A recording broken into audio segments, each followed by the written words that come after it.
séculos has intonado poderosos cantos, pasos flores del ano, a su sol en piedosu desistade, a sargurea tonzina, a son gelido nier desivernu.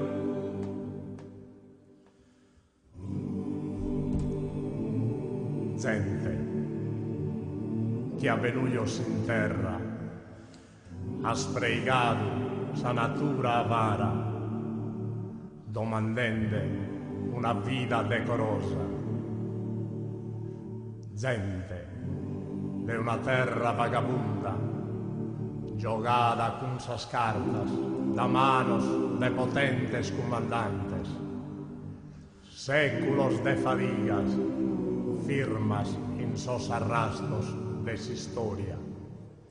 Gente que ancora